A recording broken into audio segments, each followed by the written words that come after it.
Hello and welcome to Talking Dogs on a Monday. And I'm glad to say that the Exile Dub is back and we are joined by Mike Flaherty, who you will recognise the dulcet tones of Tralee Greyhound Stadium. He's the man that's been providing the soundtrack for the Juvenile Classic. Well, since the very start, Mike, you haven't missed too many of them. No, morning Ian, morning Tommy. 17th year running of the Juvenile. I've seen probably every heat of them, so looking forward to the final next Saturday night. We've had a good competition again this year. It's our kind of premium race. A couple of the hot shots went out at the weekend, but we've still got 6 dogs who are there on merit. Looking forward to it. As I said, it's first round in 2007. I suppose it's the youngest classic on the calendar. Would it be? I suppose it has to be. We haven't fared too well in it. There's only 2 Kerry dogs that have won it in the past, both trained by Liam Dowling. Pat Buckley's got a great record in it. He's represented in the final.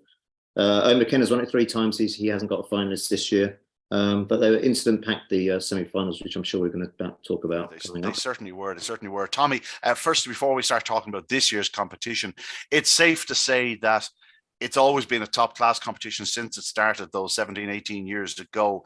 But the last 4 or 5 runnings have really just stepped up. It's, I'm looking at like last year's final.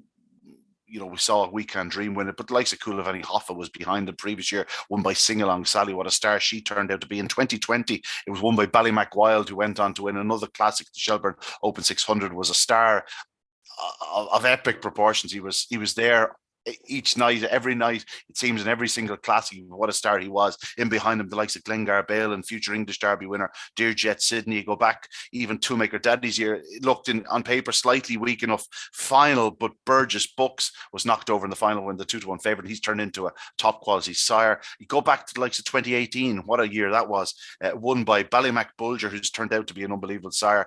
Unfortunately, he had a shortened career. Slippy Keane, Clona Blaze, Droopies Davy, all in behind him that night. It's really kicked into gear the last 5 years. This year's stake looks red hot, but I think the significance of competition is what we're really touching on here. Yeah, and look, and without being disrespectful to the Gold Cup, I think this feels like the start of the year, because it's when you've got new blood coming in. You have new stock coming in and you don't know how good they are. There are 10, 15, 20, could be more than that, potential stars going into the start of this competition. We don't know how good they're going to be. We know, but we know they're going to be good. And we know that even though there can only be one winner, right, with the exception of Dead Heat, you can only have one winner out of it. Doesn't necessarily mean the best dog will win the competition, but the dog that wins the competition will be a special greyhound anyway, regardless of where they fit in on the grand scheme of things as things develop. Like, we're going to talk about the semi-finals in a minute, and we'll see what we think. We all probably think is a pretty special talent going out in the semi-finals. That doesn't mean that we won't be looking to follow that greyhound for the rest of the year. We will, because it has a history of not just producing great winners, but producing great greyhounds in general. And as you pointed out there a minute ago, stud dogs in the future. That's how good. That's how important the stake is. People are viewing it, owners and trainers are viewing it from quite a bit out, and keeping dogs forward and everything, and saying this is one we want to win. And if you can come through this and get to the latter stage, even get to the latter stages, whatever about winning it, I think you have something pretty special and something to look forward to. So to me, it feels like the start of the year, because here, yes, we know what we established last year. We know how good the greyhounds were last year, and now we see, okay, who's going to come in and start challenging them for the to be top of the tree. So it's a brilliant stake, and as I said to you, it doesn't matter what wins the next week. It will be a serious greyhound, but we'll be looking back at the stake for weeks, months, probably the entire year, I'm sure. I think it's safe to say, Mike, in terms of, I know you're biased and you believe it's one of the top competitions of the year, and it most certainly is. But even in terms of the Tralee year, like, you have the Kingdom Derby at the back end of the year, like the Lee Strand was always a very famous event down in Tralee. But when it comes to the classic, I think there's an extra buzz about it. It's the same when you're watching young footballers, like an Evan Ferguson. We're talking about him here at the moment. Like, forget about the rest of the Irish squad, or you're talking about young golfers coming through. It's that moment of that unfulfilled potential, when you see the promise. That's almost when a dog's at their most exciting, and you've got dozens of them starting out the competition, and the dogs that were knocked out in the opening round could still go on to be superstars. Like we saw Hill Blake knocked out in the early rounds of it, a few years back, went on to be one of the most dominant winners of Derby of the Derby in of all time, perhaps. Like, It's good. It's a great Yeah. launch pad. It's a great launch pad for a lot of young dogs' career. I mean, Curraheen was beaten last year, but look what he's doing at the moment, and he's probably going to have probably an amazing year this year. He's going to be up in the top 3 in the betting in any competition he enters. I saw him do a 2-bend trial around Tralee 2 weeks ago. Possibly one of the fastest I've ever seen in 30 years in greyhound racing. I think it complements the Kirby really well. I think when the Kirby first happened 10 years ago, we were everybody in Tralee was kind of going, "Ooh, is this going to take the shine off our little classic here?" But it hasn't. They've worked. If anything, they just dovetail so lovely. They just marry up with each other, don't they? Absolutely brilliant. And I mean, whether it was luck or there was guys up at Limerick around the table saying we should do this, I think it really the 2 competitions gel really well. I'll let you in the secret. It was luck, but we won't tell them that. But no, it's great. I love it. It's a great fun because there's not much else happening around the country apart from a few other competitions. But yeah, everybody looks towards it. Everybody wants to win it. We had a great story last year. We had Swedish-owned winners with Weekend Dream. That's just another little side bit that it's interesting. Favourites don't fare too well in the final. Just looking back on the dates, there's been 4 out of 17 favourites win. So this year's final is wide open. Yeah, well, I mentioned a couple of winners there, like really good winners, dogs that, as we was talking about, like Ballymac Wild was a 6-1 chance, when he won it. In fairness, he was a 10-1 chance when he won the Champion Stakes. Yeah. So, or when he was second in the Champion Stakes, and then went on to be an absolute star. Ballymac Bulger was 4-1. There was co-favourites that year, Slippy Keen and Clona Blaze, and Droopy's debut was 7-2. So he wasn't even in the top 3 in the betting. And that's the way it goes. Like there's dogs here in this final, which, you'd absolutely, my God, you could only dream of having a dog as fast as them. And yet they probably have no chance in the final. But, I'm just picking him out. Saline Ollie, shall we say. Like, he absolutely looks tailor-made to stay a trip in time. He looks could be a monster over 600 yards or even further. Like the ground he made up the other night was unbelievable. Our Mystery is certainly not a 525-yard dog. He's a real 550-yard, 575-yard dog. And then we've talked about the likes of Ballymac Marino and Teresa's Mendoza, who could probably do it over any trip. They're certainly not stopping at the line. Ballymac Marino, certainly not. Dramana Boy is more about early dash. And then on the outside, Hot Magic is another one with plenty of early speed. Mike, let's talk about the semi-finals. The opening semi-final, Pat Buckley has certainly, if anyone asked him, he's never hidden his liking for Teresa's Mendoza. He went down to Tralee with the view to win the competition with this lady, but for that opening round of feet, she's been pretty flawless. Even in that opening round of feet, she showed plenty of pace. Last week, she ran so well to win in 28:34. And the other night, while she's on the right side of a line of dogs into the opening corner, she squeezed up still on the corner. She had to force her way through. And once doing so, it was never in danger. She's a pretty special lady. I think she showed for a youngster. So I know these greyhounds are well schooled because they're superstars of the future. But she was so brave going into that corner because it literally was a wall of dogs concertini. Unfortunately, we had Ballymac Walt and Rye Beach found trouble. But that's greyhound racing, and she flew into the corner, coursed the hare really well, and then pulled away and rode the bump well at the first bend to take up the rein at the second bend. Gurana Boy flew out, did a 306 sectional. The halfway, Teresa Mendoza did 14:32, which is slower than Ballymac Marino in the second round. But that is with the traffic, like she is squeezed. Yeah. It's not what you call a clean passage. Absolutely. And in third place was Our Mystery, who's my kind of dark horse for the final, actually, because he's so well drawn on the inside. I like that one. He checked wide to avoid all the trouble at the first bend and still ran on to make a qualifying spot for the final next. It's Saturday night, everybody. It's not Friday. Yeah. Normally our finals, but the finals. I'll tell you what, you've definitely been keeping us on our toes this year. It was Saturday, Friday, Saturday. Yeah. In fact, I wrote it last week for the Irish Independent on Saturday, doing a preview of the 2 semi-finals. Didn't realize they were 24 hours earlier. So I hope I got them right. No. Looking at the dogs that didn't go through, of course, Rye Hope Beach, we all know what a star he potentially is. Ballymac Walt, it just didn't happen for him the other night. A little bit outpaced into the corner, and then Music Glide Away is sort of edging in the whole way into the opening bend, and it's sort of him that causes a little bit of the squeezing in the middle. Now, the Dramana Boy and Rye Hope Beach are probably edging in themselves anyway, so as a result, there's probably 6 dogs in a space where you could probably only bid about 3. But as it was, there was traffic. Ryhope Beach was badly balked. So too Ballymac Walton and Music Glide Away. And the race then took shape thereafter. Teresa's Mendoza left in front of Dramana Boy, Our Mystery running on strongly in third. Tommy, what were your thoughts on it? A quality field. I just want to put something to you. One of the men I would respect the very most in this world felt that this year's Juvenile Classic, he felt many of the top dogs in it were lacking early speed. I'm putting it down to the fact that they were all in line into the corner the other night.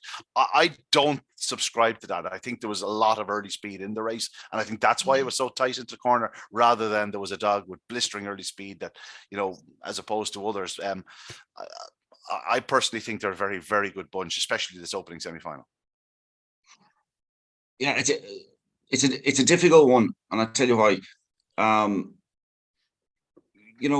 There were two very eventful, very incident-packed semi-finals, and you often find that that'll happen on a night when you get another round where it's all clear, another night when it's all clear and everything is fine, and then you get two incident-packed ones, and I wouldn't be willing to tar with one brush, the whole competition with one brush based on the two semi-finals. Like Ryhope Beach came out of traps, turned right, bumped, went to move in, then on the run up was showing a bit of early pace. But we know Ryhope Beach from the two previous rounds what he can do. They're still pups. They're still pups. They're still raw. There's still so much that can go wrong. Ryhope Beach got his first taste of something leading it, and figuring out that this isn't all that simple a game after all. You're coming up against top quality greyhounds. It's funny, you can have a dog like Ryhope Beach who missed it and all of a sudden is knocked out because the bump and then not being able to get the clear run. Whereas you have a bitch then like Teresa Mendoza who just looks like she's a bit more experienced. Like as Mike said, she rode that bump so well, and it wasn't even that she stood up to it, but she was effectively, the rail was one side of her and the greyhound was coming in top for the other side, so she couldn't go left because the rail was there. And she just stood her ground, and I don't know how she actually managed to. It's not like she put her shoulder out and pushed the other dog out of the way. Effectively bounced off her. How she managed to keep her line, keep straight, and not actually bounce off it herself was a bit of a miracle. I thought, bitches can be that little bit more mature as well. But I thought there was that's a huge performance from her. And I don't think we'll have to wait till the end of the year, before we see the best of her. You know what I mean? I think so. Yeah. Do you know what I mean? I mean, she's nearly. Yeah. Yeah, you understand what I'm saying. If she came to Shelbourne next week and did 27.90, it'd be no surprise to anybody. No, and if Ryhope Beach came to Shelbourne next week and got beaten, you'd say, I'm not giving up on this dog. I just know he just needs that little bit more experience. Okay, he's going to be up against more professional trappers. Things just didn't happen. I think in both semi-finals the other night, things just didn't seem to happen exactly how we planned. Even in the other semi-final, Ballymac Marino didn't break particularly well. Broke fine. His section says he's okay. I think 3:13 or something, but didn't exactly fly out. I just think there was on a night. I often find you very seldom come away puzzled about one race on a night. I find in competitions you come away puzzled about a whole round more than anything else. Yeah. It's just the way it tends to work. I'm not going to say, like, if you said to me, Dramana Boy has lovely early pace. I'd say Ballymac Walton can break and go up. Ryhope Beach definitely can. Ballymac Marino can probably break a bit better. There is early pace in it. Maybe it's not like. Maybe we're not looking at it as a. We're looking at more Derby contenders than Laurel's contenders, is what you're saying. Yeah. We mightn't be looking at a Bar 1 sprint winner, but we're looking at pretty special greyhounds. You got to remember as well. Like there's a 306 which is hot, isn't it? Mike can tell you exactly what that the 306 is seriously fast. You got to remember too that quality is so deep nowadays. Or even as you get to this round, look at Ryhope Beach could do last week, and look what it does this week. That's competition and being up against real top greyhounds as well. So it's a combination of factors. So I wouldn't say definitely not early pace or lacking early pace, but I think there's some pretty special greyhounds in it. Yeah, you've got to remember these two did 28:12, which both of them in the open round, which is up there with the fastest times ever recorded around our place. So they're not going anywhere. That's greyhound racing. They just got to learn their trade. And, they've been quoted for the Derby. I think Ballymac Walt's a special greyhound, but obviously I think 525 yards can be a bit too short for him. Yeah. We spoke about Teresa's Mendoza. Tommy, we were both taken by Dramana Boy and the maneuver he made at the opening corner the previous week to go around a couple of dogs to turn second, and the other evening, like, he's very close to going around untouched. He gets hampered in a red hot contest. That would have been a fair achievement. As it was, he gets hampered. He turns second, and then he sort of falls away a little bit. He's beaten 7.5 lengths, but I wouldn't be too worried if I was an owner or a connection of Dramana Boy. Potentially, he's the one dog that could get loose in the final. Yeah, he could, but he strikes me as a dog that's going to need a bit more time to be strong enough to lead this sort of company and win. Even if he got around the length in front, I think he'd need trouble behind to win. He might go 3 lengths clear down to the third bend, but he's just not strong enough yet. But that will come with time and racing. Yeah. The 525 isn't going to be a problem to him, if you know what I mean. And actually, even if you want to maybe overanalyze that race the other night, like Ryhope Beach, Dramana Boy isn't able to get a full length out of the field. He's a very smart early patient, got a tiny bit of a bump early, tiny bit of one, nothing major. Ryhope Beach showed lovely pace up and is only a neck or half length from getting around, and all of a sudden you have a different race, and maybe it's not one in 28.37, maybe it's one in 28.17. It's very, very fine margins of that. I like Dramana Boy, but I do think we're a little bit away yet from seeing the very best of him. Yeah, I think that's very fair. Our mystery, Mike, there's no question this fellow has a big, big engine. He's yet to win in the competition, but as you said, he definitely is a player in the final. Yeah, so I think he showed good track craft at the first bend. He saw what was happening kind of ahead of him, sort of, and checked out wide behind it to avoid traps 1 and 4. And then obviously he's a very strong finisher. I think he's ideally placed in the final in trap 1. He rails tightly. So I think he could possibly fall in third behind the two and 3, Teresa's Mendoza and Ballymac Marino. He's inside them. Probably, well, the front 3 in the final all have similar, first traps 1, 2 and 3 all have very similar early. So, on paper, he's got a chance to get into the first bend again up there. Yeah, so, in a classic where the young sires sort of have come to the fore somewhat, with likes of Ballymac Cashout providing good winners, and New Inn Taylor has a nice dog in it. And what's the other one I saw? Oh, Lenson Bocco, of course, the laddie da is running very well. But 3 Droopy Sydney's progressed from that opening semi-final. Normal service resumed. Yeah, and I think we've mentioned this in the past before. Volturi, another one that throws up, not maybe as prolific as Droopy Sydney, but probably just not getting the numbers. That's the thing, because he's plenty of fast dogs. He goes back to Westmead Hawk, I think. I love the Westmead Hawk dogs like that. From the past, I remember him at Wimbledon. But Volturi is one that's throwing really, really good ones, but obviously maybe not getting as many bitches as Sydney. Well, speaking of Volturi, we move on to the second semi-final, and the heat was won by Ballymac Marino, winning in 28.29 and 14.29 into the third bend. And behind him was Saline Ollie, who I've mentioned as a potential one for further in the future. He looks really, really strong, and 6 Hot Magic, a dog with early speed. Obviously, gentlemen, this race was marred by first bend traffic. Both the Laddie Da and Ballymac Shark, thankfully, dusted themselves off and ran on into the escape, Mike. And you checked out; everything was okay with those two. Good Maestro badly balked and was never really at the races after that. Traffic finished 4th. But listen, Tommy is the one that has been certainly first to jump on the Ballymac Marino bandwagon, and I think I'm firmly on it too. He just looks the most perfect racing machine. Popped out, held his line into the opening corner. He's not in front, but he's in a perfect position to make his move on the bend, and that's exactly what happened. The traffic, allowed him to skip clear, but once he went to the front, Tommy, I'm not sure there's many in training going to pick him up. No, I don't think so. I think he's a proper greyhound. Yeah, he's he can sharpen up a little bit of traps. I thought that first stride, he was kind of just the first 2 strides out of traps, he was kind of only fine, and yet his section is, I think it's 1 spot quicker than last week, if I remember right. It was a 3:13, 3:14, maybe something like that.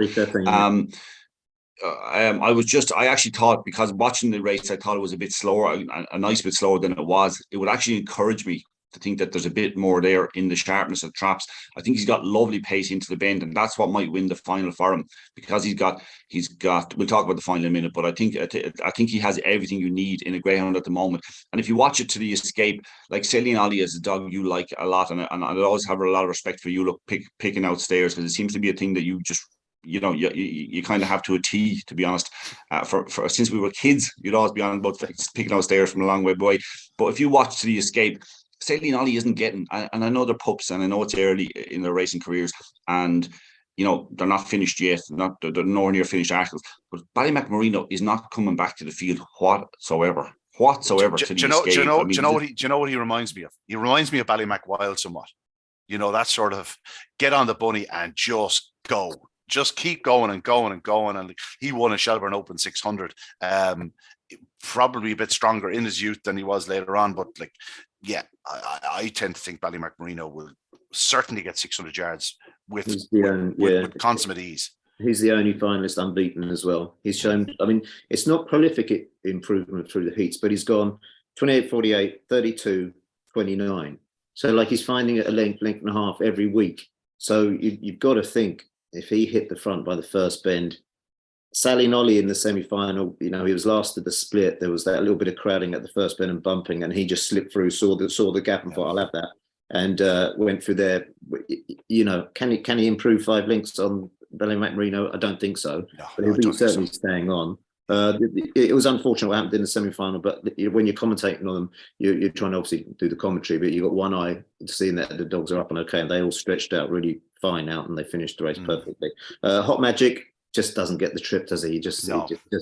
He's going to lead, but he has very similar sectionals to Dramana Boy. Hot Magic, they're 3:08s, which big greyhounds have gone faster. But I think he's a more consistent trapper than Dramana Boy is, so he's going to possibly lead up on the outside. Going down the line, it's something similar with Dramana Boy. You wouldn't have there's no hesitation saying he will strengthen up at some point. Just whether he'll strengthen up enough, but he's certainly a fast greyhound. Getting back to Ballymacmarino there for a moment, you mentioned that his finishing clocks have improved. I think more importantly, his starting clocks have improved. Obviously he's nothing registered in the opening round, but he was 4th on the opening bend that night, so you can be sure he's not doing a 3:12 or 3:14.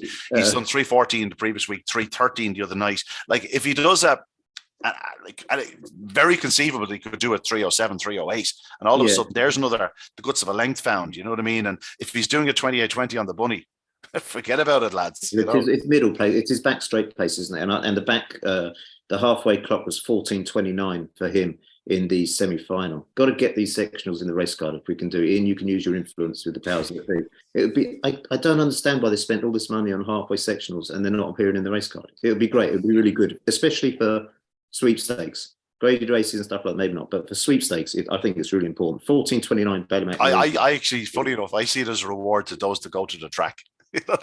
No, as it is, if you do your video work, it's displayed at the end, the vast majority of the videos. Yes. But I agree with you. The more information you give people, the better. Yeah, sometimes I miss them, like Newbridge. There was a couple of the halfway section missed because the camera's out of focus, whatever. But I just think the more, as you said, the more information you can give people. If you've ever seen an American Greyhound race card, it's like an encyclopedia. It's incredible. I think that's maybe a bit over the top. I think we could get them in. Marino, I like him. I like your reference to Wild. He's a similar type of shape greyhound, great pace down the back straight. I'd imagine it will be pretty close who they're going to make favourite. I'd probably just side with Ballymacmarino. Yeah, we'll touch on the dogs that didn't go through. Good Maestro was 4th. He showed in the opening round that he can really run 28-27. It got a bit of traffic in behind Rye Hope Beach, ran a fine race the following week, and then the other night just never got a chance to run. John Kennedy, Pat Guilfoyle, a potent combination, and they were out of luck with Good Cody at semi-final stages a couple of years ago. He went on to win an Irish Sprint Cup, an Irish Laurels. He was an absolute superstar of a greyhound. I'll be touching base with Good Maestro in the future. I have no doubt about that. And then Liam Dowling's pair, Deladi Da and Ballymac Shark. Ballymac Shark didn't really pull up any sort of flowers through the stake, but I'm sure, given his pedigree and the fact that they put him into the stake, they would probably be confident he's a work in progress. And Deladi Da has shown enough in his 2 previous starts. He was unbeaten up to the semi-finals to suggest that he has a very bright future. He's very well bred out of Ballymac, Sarah Joe. What's the talk down there, Mike? Is there one of those 3 that is seen as better than the others? Yeah, it was unfortunate because they caused each other's trouble, the 2 kennel mates. Deladi Da, I like the better out of the 2. I think maybe up in Ballymac, they might be considering putting, I don't know this, I'm just suggesting a middle seed or a W on him. He did tend to move just a little bit wider at the opening corner and just shoved Ballymac Shark out the way and Good Maestro. But as you said, all these dogs, these are only their third race ever under lights. So you know they're all going to improve. Of the two, I'd take Delighted Out, and I like Good Maestro. He was impressive in the opening round when he did 28-27. Very quick early pace, didn't break as well in the second round, and obviously found trouble in the semi-final on Friday night. But yeah, Delighted Out, maybe a middle seed or a W, maybe. We have the opinion. I like go ahead, Tommy. I like Good Maestro, and I have to say, I thought he was a shade unlucky the other night. He kind of stepped maybe slightly right out of traps. I think the Hot Magic dog is a professional trapper. There's a little bit of a bump. It was enough to kind of put Good Maestro off and we know what happens with Pat Guilfoyle. Pat Guilfoyle will give the greyhound every bit of time he needs to develop and get the best out of him. He's not the type of one you'll see every single week. I think he'll just be given plenty of time to find it, and we'll see that, like, whatever he produced there, 27 was it? He'll whatever track he goes, he'll reproduce that in the future. He'll be given time. He looks a serious prospect. It's just a bit early in his development. That's all. Yeah. No, listen, I think we'll get to see them all in action again very shortly. You'd imagine most of these are Kirby bound. I'd imagine so. Yeah. I hope so. They all the dogs that are involved in trouble all kind of didn't seem any untoward. So I'm sure I tell you what, you take the top 20 out of this Juvenile Classic and stick them into Kirby. Already you've got a belter, and then you throw in a few from Clonmel and whatever's knocking about. Those that are already established at the back end of last year. Holy moly's! I can't wait for it. Kirby. All roads lead to Limerick. But before then, we have the final of the Juvenile Classic, €11,000 to the winner, won by some notable greyhounds in the past. And we look at this final. 1 is Our Mystery, 2 Ballymac Marino, 3 is Teresa's Mendoza, 4 is Sailing Ollie, 5 Dramana Boy, and 6 Hot Magic. Both of you have sort of hinted what way you're going to side. Mike, what way do you read it first? If I was tipping it up, I'd go 2-1-3. I think Ballymac Marino is going to lead. Teresa Mendoza can match or just slip in behind. It's a classic cliche, isn't it? The break's going to be very important in the final, but this none more so than this. They're really closely matched, aren't they? On time, on sectionals, everything. The pace is going to be on the outside. I do like, for value on the inside, Our Mystery. Ideally placed on the inside, be finishing well, could take advantage of any possible crowding up front. Front two could get in each other's way, something like that. Really well drawn on the inside. Pat Buckley's one of that Our Master, and Pat Buckley, I think, has won this a couple of times, hasn't he? So, yeah, looking forward to it. It's going to be a great final. Most notably with Sing Along Sally, when was it, in 2021, and for a bitch that was seen as the tightest railer in the country for a large spell of her career, she won her semi-final from trap 5 and she won the final from trap 4. She overcame the draw on that occasion. Teresa's Mendoza will potentially have to overcome the draw. Now, Sailing Ollie really shouldn't worry her in the early yards, but Dramana Boy will edge into the opening corner, Tommy, and if Ballymac Marino is on the inside there in Our Mystery, it just could get potentially a bit tight. Are you going to side with Ballymac Marino as well? I'll go down through the race the way I read it in a second. I just think there is potential for a bit of trouble. You're right, because they are pups, and one of them, if in a race as tight as this, if one of them makes a mistake early, it can change the complete complexion of the race. If one of them just misses the kick slightly or whatever. But anyway, Hot Magic and Dramana Boy, in my opinion, neither of them at the moment is strong enough to win it. I would favour Dramana Boy having a chance to win it. He could potentially pop out, cut across them, but I just don't know that he will. I think at the moment he'll rely on a bit of trouble. I think he's a fine prospect, but I just don't think he's strong enough at the moment. He's definitely going to improve on his clocks. They don't read like a Juvenile Classic winner at the moment, but he can improve on it. But he's got a professional trapper outside him. It probably shouldn't matter. Hot Magic is down as a middle seed, and probably is a middle seed rather than a wide. Maybe he probably is a middle. He's a middle to wide seed. Sailing Ollie is a little bit of an issue for the 3 greyhounds on the inside. Not because he'd get in the way, because he won't, because he's not quick enough away, but he's going to leave Dramana Boy an opportunity to come in if he wants to come in. He's going to leave him plenty of space to come in. So, look, of the 3 in the top, Our Mystery, Ballymac Marino and Teresa's Mendoza, on the sections, they look similar. I would say Ballymac Marino has more early pace than the other 2. I think it's not out of traps, it's into the bend. And I think that's where the race will be won and lost. If Ballymac Marino can show that extra bit of dash into the first bend and get in front of Our Mystery, I think the race is over. Like Teresa's Mendoza looks really strong, looks classy, but I can't see anything picking up Ballymacmarino if it gets around in front. Now, the same thing applies to Teresa Mendoza. If she gets around in front, like there's nothing going to pick her up either, because she's capable of better than 28-34, which is she did in the quarterfinals. I just think the two on the outside, oftentimes you'll say there's an early pacer could get clear and win. I just don't think those two early pacers are ready to win yet at this level. If either of them are to win, they need 1, 2, and 3 to get in each other's way. Because if any of those 3 slip in behind, be it 3 or 4 lengths off the pace, you'd imagine they'll probably get there. But no, I tend to agree with you. I think the real battle is the inside 3, because whatever gets first run, and it could be solved by a fast start. If Teresa Mendoza takes a flyer, or if Ballymacmarino takes a flyer, and even Our Mystery takes a flyer, although I'm not sure it can potentially do that from trap 1. But whatever does take the flyer could potentially just get around, either with or just behind a Dramana Boy or a Hot Magic, and then just blow holes them. His pace from the actual sectional to the first bend is how he won the semi-final. It wasn't the actual break, which is the 3:13. It's from 3:13 into the first bend where he won that race, and that's where I see him getting ahead in the final. I'll be devil's advocate. I'll go for Teresa Mendoza just to change it up a bit. So you two boys will go for Ballymacmarino. Just to be wrong, right? Yeah, I'm sure. Listen, Liam Dowling and Pat Buckley have shared quite a few juvenile classics between them in recent years. So I think it'll go to one of them. Obviously, with Pat Buckley having 2 and Liam Dowling having 1 on the inside, very well fancied. It's not what you'd call a mad call, but yeah, I'll go for Teresa Mendoza. I know. A tremendous race, and of course, it is live on Racing Post Greyhound Television, Tommy. Obviously, for yourself, Mike, you'll be on track. It won't really affect you, but it does get great coverage for the competition. Might take a few bodies away, unfortunately, but they'll do great promotion all week. So perhaps that might sort of offset it and bring a few more in. But either way, it's great to see it on Racing Post Greyhound Television, showcasing what are going to be the stars of the next 12 months. Yeah, so any time we can get more coverage for it doesn't matter if it's Tralee, Cromwell, Dublin, Renfrew, it doesn't matter. RPG2 do a great job. Got to mention the sponsors, third year doing it, the Greyhound and Pet World in Abbeyfield. Thanks to them again. RPG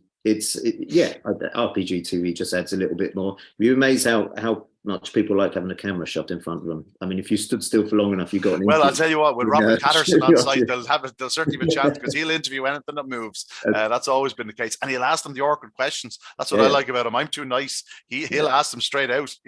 Yeah, no, looking forward to it. It's going to be a great night. Yeah, you mentioned Greyhound and Pet World. It's great to see them back on board, and like they're very much one of our own. Like they are, embedded in the industry, but really doing a wonderful job, and sponsoring a great stake, because it is one of those stakes where it's great to sponsor it, because it's going to be referenced for the rest of the year, isn't it?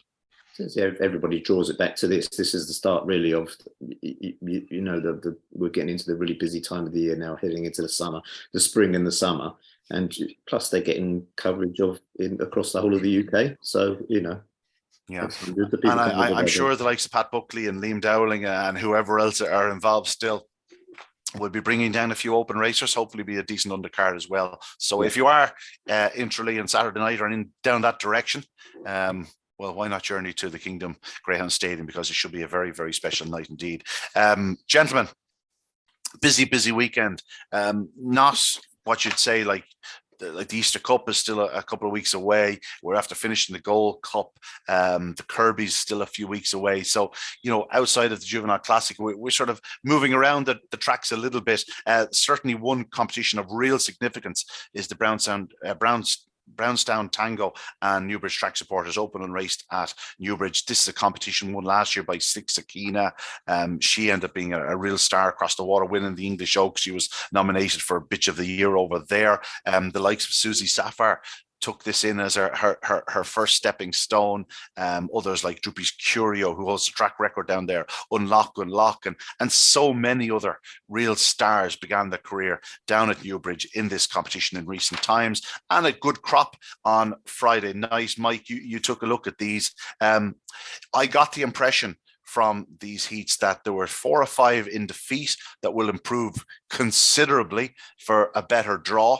One or two seeding changes I would make straight away. There are inside seeds and middle seeds. There was a couple on the inside that definitely should have been middles, and there's a few in the middles that should definitely be the insides. But when it came down to it, the fastest heat winner came in the last, and that was Ballyhimmock and Luck, and another daughter or son or daughter of Ballyhimmock and Jet to really impress in recent times. This lady fast away led soon and comfortably ran out a 28.70 winner. She looked very nice. So too to the second Lightfoot Dawn and Rowanna Butts running on very strongly. She's definitely one with the Ian Fortune asterisk stayer mark on her, because she's half sister to Dana Point, who stayed forever. She absolutely flew home. So yeah, some good ones in that final heat. That's where we'll start, because Ballyhimmock and Lutt set the pace. Yeah, I've got down. I just had a quick through these races. 28.70, which is the fastest time of the night. Didn't get the sectionals because the camera was a bit fuzzy, but it's John and Noreen's Dunn's dog. Ballyhimmock 28, and by 1.5 length winner. Middle to wide early pace, most impressive I've got written down here.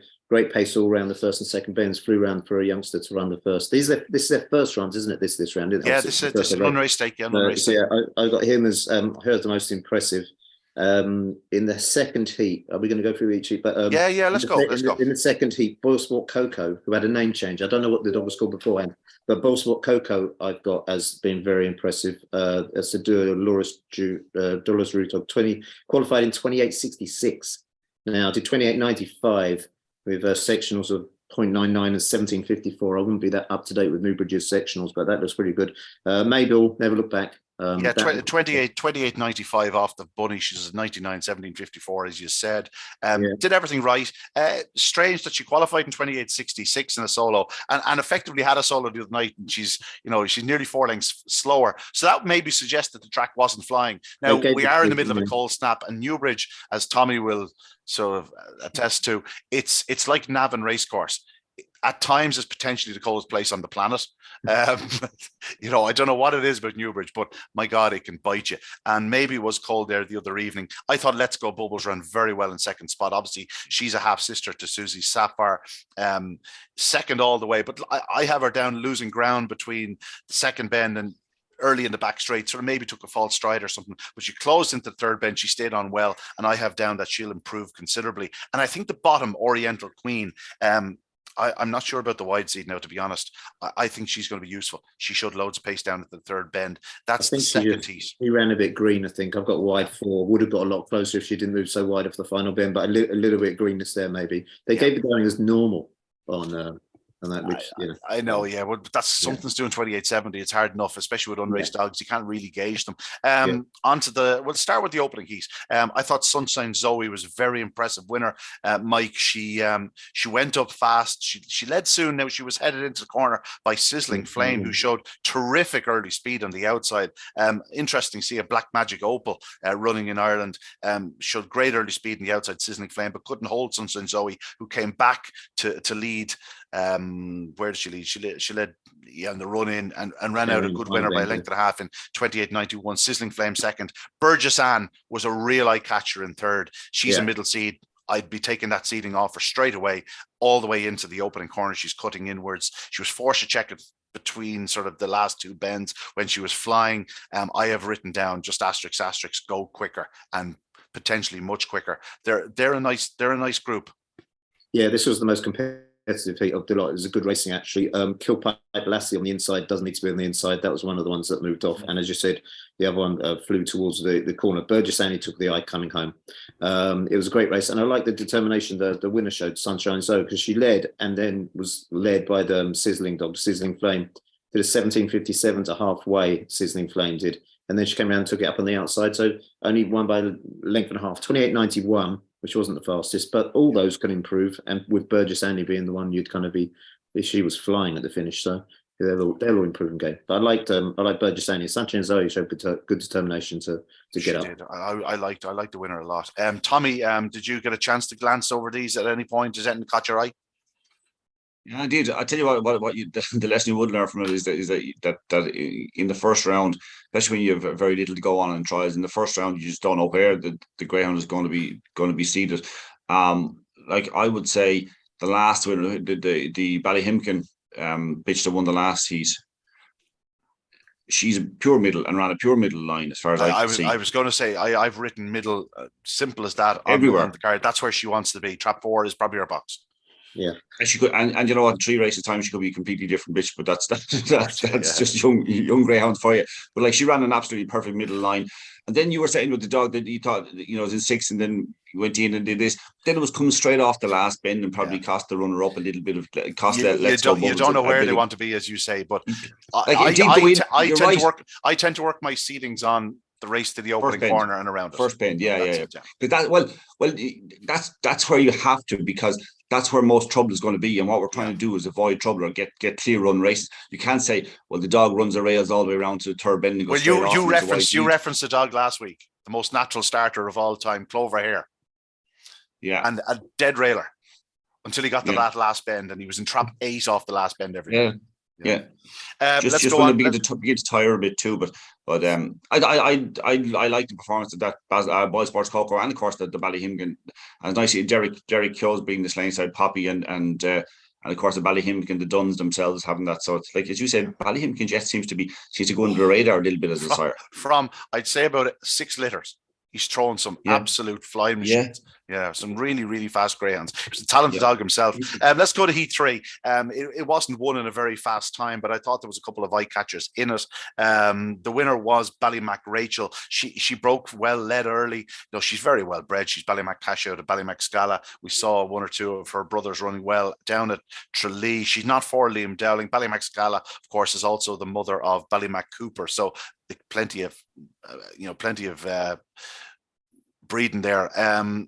In behind her, Good Lily was second, looked a nice type, but I thought the eye catcher again was Burgess Orla. Again, whipped that middle seat off her. She showed loads of pace down the back straight. She stayed on well. I have her, like, she's clearing the escape.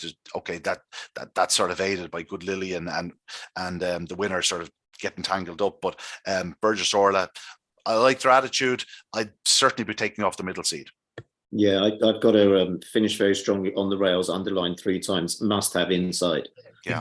So and the middle seed, I don't know. We're hoping they break a bit better or something. I don't know. Yeah, of the she's on the rails within 10 yards. Like she's right on the rails. Yeah. She did well to qualify from outside in trap 5 anyway. Yeah. First and second decent, but I think Burgess Orla is the one I'd take out of the race. Yeah. And the last heat we have to mention is Heat 4. How would you see Good Eclipse? She's in trap 1, she misses the kick. She's in trap 6 after about 8 strides, goes around the pack as they're all shuffling up in the inside. She sweeps to the front early in the back straight, goes on to win. It was a fantastic maneuver. I'm not sure about the inside seed though, but she can run a little bit. I think Dapper Dolly really caught the eye. I thought she looked really pacey. She's badly held up around the first and second bends and showed loads of pace to finish in second. Skill set was third. She ran on quite well. Hard to know where her running is going to be done because it was all a bit tight in the middle of the track. Nothing really got a chance to run. Arlington Ivy was trying to get loose around the corner, just couldn't quite get around, edging in all the way as well. So no real run. It was 1 in 29.32, but it'd be no surprise if any of these, like even Bogger Wild, who I didn't mention, showed loads of pace, was forced to check sort of halfway down the back straight. That showed loads of pace too. Like 1 in 29.32, but no surprise to me if any of these broke 28 seconds or 29 seconds next week. Bogger Wild was the unlucky story there. He went off the even money favourite, but found trouble. She went up, found trouble everywhere. I've got on my comment here, messy race, probably needs the inside. Obviously, Good Eclipse. The amount of ground she lost around the first 2 bends to get into contention was unbelievable. So I wouldn't pay much attention to that 29.32. She lost at least 2 lengths doing that little manoeuvre plus the slow start to get across to the track. So yeah, a couple of good ones there. Bogger Wild was an unlucky story. Dapper Dolly. I've got Brave at the 3rd bend to go through for a youngster. Yeah, she's pacey now. That's an interesting heat. That's a heat that could provide a couple of the finalists. You know what I mean? Yeah. No question about it. It's a very good stake. The funny thing about that heat was, if you watch it closely, you can see the Good Eclipse is thinking, I'm going out wide regardless. Yeah. And actually, the fact that Dapper Dolly came in slightly at traps made no difference, because it was in her mind that she was going out, and that was that.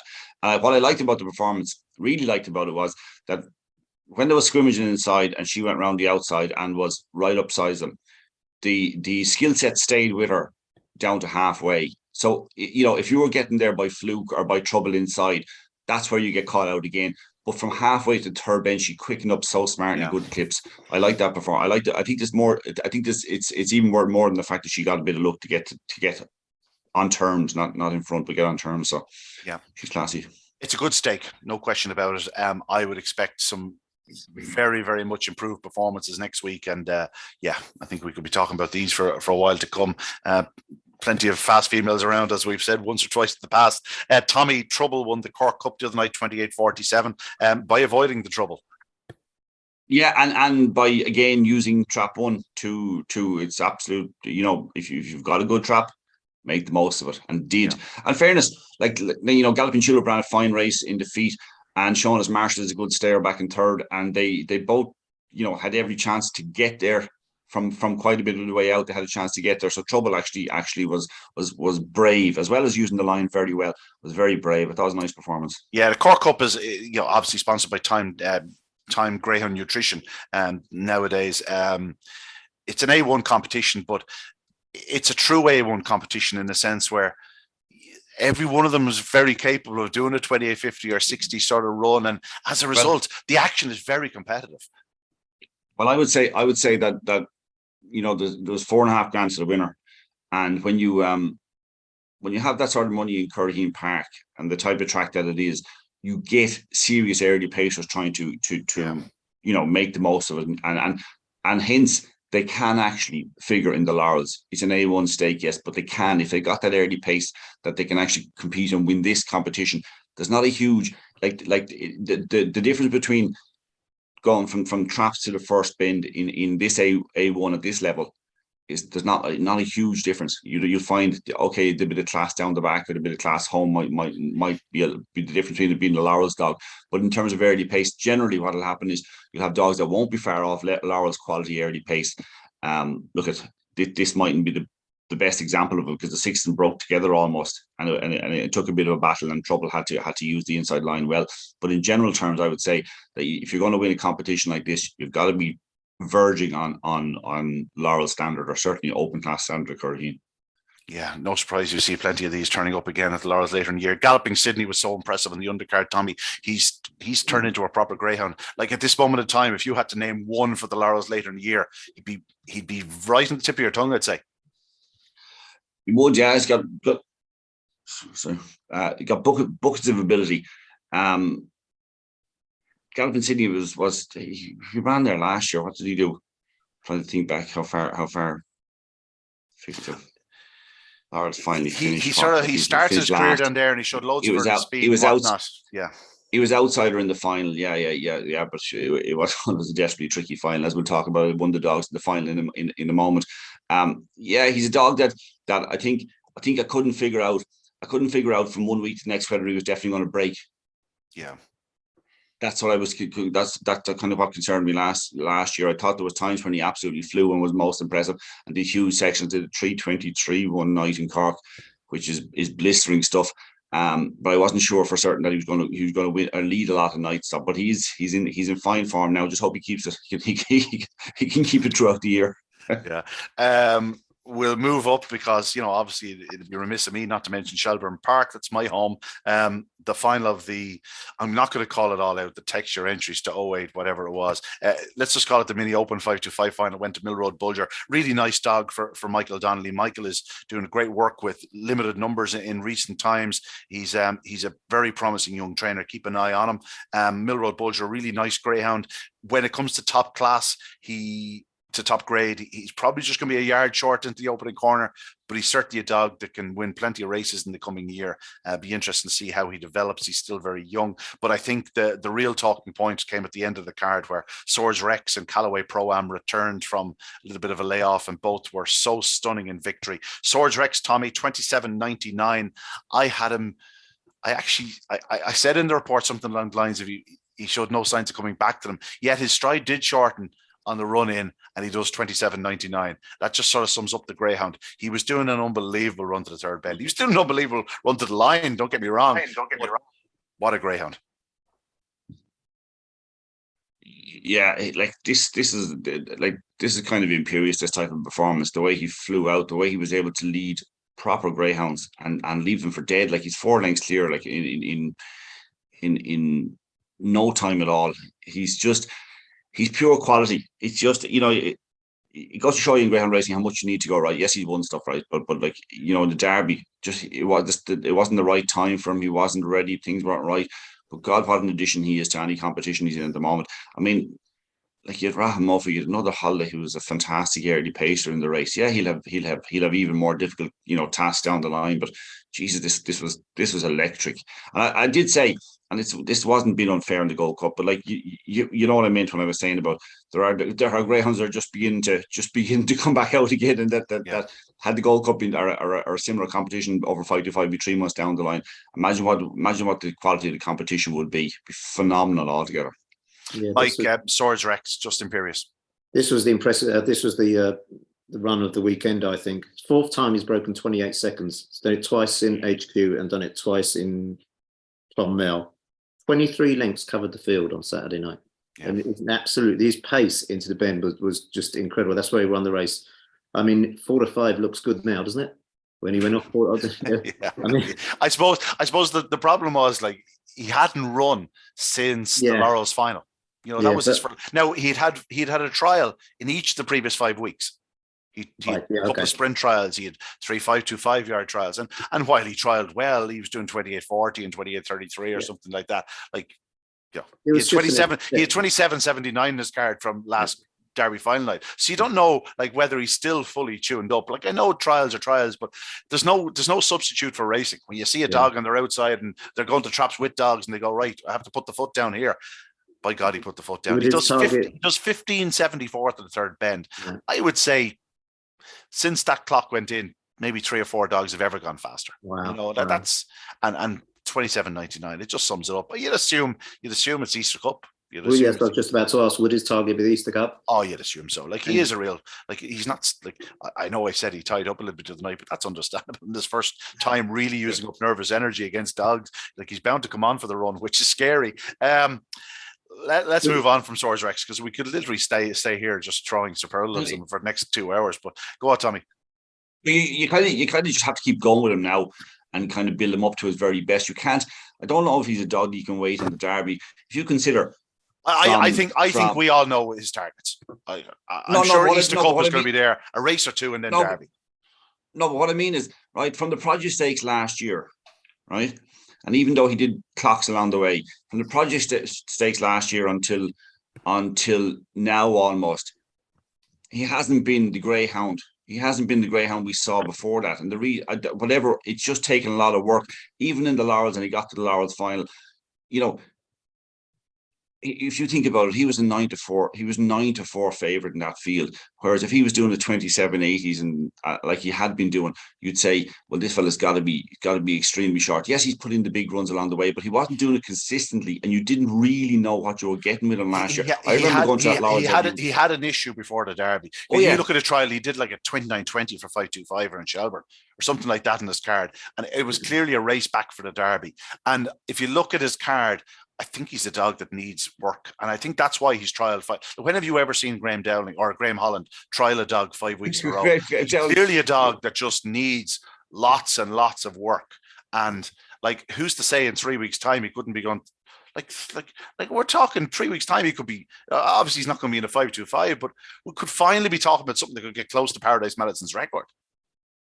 Well, he did 27.79 in Shelbourne. Remember, he did 27.79 back in September. We thought, come to the Laurels, this dog is probably a 3-1 chance to win the Laurels. And then it was a case of a bit of inconsistency and not really knowing where you stood with him. Like, I'd love him to get a clear run of what he produced the other night and build on it slowly and see where he can bring it to him, because he's as good as there is in the country at the moment. He's sensationally fast, and it would just be lovely. What I mean is to get a clear run for connections as well. And you're doing your sing along Susie there now with your Graham Dowling. Should I say Graham Dowling? Yeah. Lads, I have to tell you, it was a long weekend. It was a long weekend. 7-0 yesterday certainly didn't help the humour either, let it be said. Graham Dowling. It would be a unique double. Tell you what, that's some combination. Yeah, it would be a unique double. A Kirby Easter Cup never been done either, has it? No. Now, listen, we've only had limited enough opportunities to do it, but Yeah. listen, he's an unbelievable greyhound. Callaway Pro-Am beaten favourite in last year's derby, and like he's sort of an Trained by afterthought. Owen Hennessy. He returns after a layoff to win in 29.56 for the 550-yard trip. Absolute professional as you like. He had trialled well in previous weeks. He had 3 trials in a row: 17.43 at Cork, which is not exactly slow, 18.41 in Shelbourne, which would have matched the old clock, and then 28.21 at Shelbourne Park. So he's been bringing him along. I was going to say slowly. He's been absolutely flying along. And then 29.56 the other night. Absolutely spot on for an Easter Cup challenge, you'd imagine, Tommy. Yeah. Good performance again. Edged in a little bit going to the bend, but he had a bit of room. So you probably don't read too much of when the room's actually inside, but it was a classy performance. He built up maybe 3-4 lengths down to the third bend in real style and stayed on strongly. And again, you're just looking at a dog that you know is going to improve. Can I just ask one question? Sorry, I should have asked this way back at the start to Mike, but the 17.51 I saw on a trial in Tralee for the sprint. What's that like? I think it was Marino did 17.51. I just want to see what it is. It's open class. That's open class 17.51. It's not. Hoffer did 17.12. 17.04. Yeah, which is just ridiculous. But it's word probably stuff, yeah. Maybe not AAO, but it's AO. It's not AAO. But Ballymac Finn did 17.60 on Friday night, by the way, lads, just as a little warm-up for whatever his plans are. And just to point out how the track was running, Pat Buckley's Ben's Teddy is an open racer, 28.12. On his own, he'd do that every day of the week, every track in the country. He's an absolute engine greyhound. Lacks a yard early, but I'll tell you something, he has some gears. I would say, if he was mine, well, they'll probably bring it to Kirby, but I'd love to see him over the 600 to Kirby. Definitely going to the Kirby. Probably made for Limerick, actually, now to think about it. Callaway Pro-Am. Let's finish in Shelbourne. I have to get around the houses a little bit. Where else do we need to mention? Just want to mention 2 good semi-finals of the Kilbride Kennels Midlands Derby. Shady Bueno and Vinegar Joe both winning from Trap 2. It's an A3 competition, but they're not doing A3 times. If you get me, Beeper's Grace won the previous round, only 9 spots off the clock, and she's well and truly beaten by Vinegar Joe the other night. So that's an interesting little competition. That final will be at the weekend. Again, the Cesaro, which will start this weekend as well to back up that Midlands Derby. So plenty of action at Mullingar. Droopy's Beglin won in 28.50 on debut at Curraheen Park on Friday night. Tommy looks a nice one for Johnny Linhan. Be interesting to see where he goes. He's a Droopy Sheeran or a King Sheeran. King Sheeran's not Droopy Sheeran. King Sheeran. God, I'm really confusing everything this morning. I need breakfast. The old blood sugar's dropping. And Limerick. Well, Ian, just to point out that his section the other night was 3:25. Wow, that's 3:25. That's Laurel most stuff. Laurel's Heath. Doing that in your first time in a race is incredible. And funny, of all those King dogs, like the King Elvis and all those dogs, like King Sheeran was the strong runner. He wasn't the real early speedster. So be interesting to see how he turns out as a sire. I know there's good reports about a few of them. And last but not least, I want to mention just a couple of races around Limerick. Mendelssohn won in 28.50, the young dog for Tommy O'Donovan. I assume he's going to be going to the Kirby. Ballymac John Joe Tommy won in 29.94, third or fourth around the opening corner. Just moved like a Rolls Royce down the back straight and absolutely hammered home. You want to see him to the escape, lads. Into the escape. He's something special. He's only starting after 500 yards, you know? Yeah. Wow. I remember you saying when we were talking, we were having a discussion, probably shouldn't talk out of school, but we were having a discussion about for the awards and the like of that, and kind of saying that, he'd been a bit disappointed in Tralee, but like Tralee would be the last place that would really be his track, or Tralee over 525 would be the last place that would be his track, in my opinion. Yeah, absolutely agree with you. You could see him going deep into the Kirby because wherever he is early, he'll be finishing faster than anything, no question about it.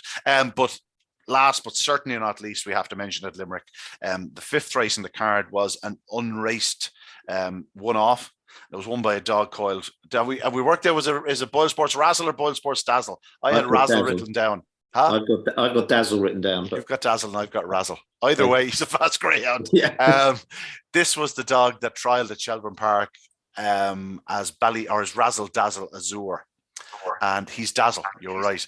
And he's obviously been bought by John Boyle, who's looking for a good one. Dolores Ruth trains him. She thinks the world of him. He's a Ballymac Bulger, former Juvenile Classic winner, out of Ballymac Petsy, who, of course, is the dam of Mary's Wedding and Ballymac Finn, who were both Derby finalists last year.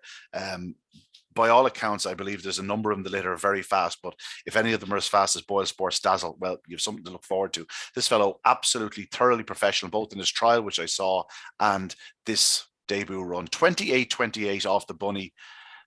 Tommy, I don't know if you got a chance to look back on it. It was something special when you consider that Liam Dowling had the second well-bred Ballymac cash out of Ballymac Armint, had trialled in very well, the 1757 at Tralee, couldn't land a glove in Boyle Sports Dazzle and has beaten 6.5 lengths in 28-28. The winner could be anything. Like the tracking at the first bend where it was on its own, and it could easily have gone in real tight to the rails, didn't, kind of stayed in trap 2 kind of line, even though it had I think it had kind of come out a little bit early, did it, out of traps, but that would be natural to be coursing here. I thought this was a fabulous performance. God, we've got, I know we're laboured the point a little bit, but I suppose you should never worry about it when things are good. Standard of grade and the standard up in the country is absolutely ridiculous. I'm getting excited about a pup I had that was able to qualify for a time in traps. Well, we're speaking about probably 15, 20 greyhounds tonight or today that 3 weeks ago we'd never even heard of. That's correct. Yeah. It's very exciting. She was. That's why. Sorry, Mike. Go ahead. Boyle Sports Dazzle was very impressive. I thought that's one of the runs of the weekend as well. 28.54 qualified and 28.43 round in Dublin, and the dog behind him, Ballymac Shawnee, is half decent. That litter, the Ballymac Shawnee litter, has got lots of really fast greyhounds in it. Yeah. It is worth pointing out that in his trial and in his race the other night, Boyle Sports Dazzle was absolutely foot perfect at traps. He just looks at, sometimes you see a dog and think, wow, like this fella's just knows it. He's just a thorough professional. And I know Dolores is extremely excited about him.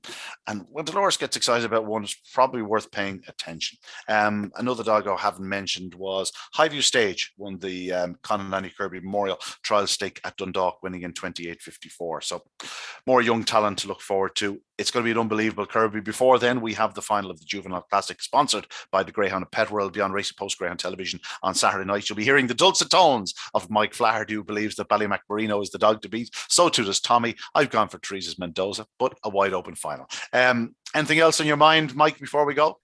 No, all good. Just mentioned those trials. Look, the form guide is back after 2-year absence. Form guide's back on Friday across the country, I believe. So it's a great aid to punters. Obviously I'm doing the farm guide in Shelbourne Park for the last 20 odd years. I do it down below. It's funny, you go to a track, even myself who can read form, you're still lost without it, because you use it as a reference point and then you move down through the dark. And it's perfect for first time punters and people there on charity nights and stuff like that. Just gives them a bit of help. Some people would say it gives them a bit of a hindrance, but I say it gives them a bit of help. I remember someone said they came to the dogs and they didn't know I wrote the farm guide, and he said, yeah, my brother always comes to the dogs, and he told me always back whatever's tipped to be second. It just so happened that night, I think about 6 of the dogs that were tipped to be second went on to win. Tommy, any other news? No, all good. From my own point of view, I have 2 pups, one running this week. Again, he'll have a good chance Wednesday night. Hopefully, a slow starter. And I have a pup, High Marks, and I have a pup, an unraced pup who tried the other day for the first time and just looks kind of reasonable. So hopefully I have a track to run him at. Fingers crossed. Listen, gentlemen, as always, a pleasure. We look forward to the final of the Greyhound and Pet World Juvenile Classic on Saturday night. Best of luck to the 6 sets of connections, but it's a very exciting time in Irish greyhound racing. All these superstars are emerging left, right and centre. Can't wait to see where they all end up in the future. But that's it from us here on Talking Dogs on a Monday. Good evening, good luck, God bless.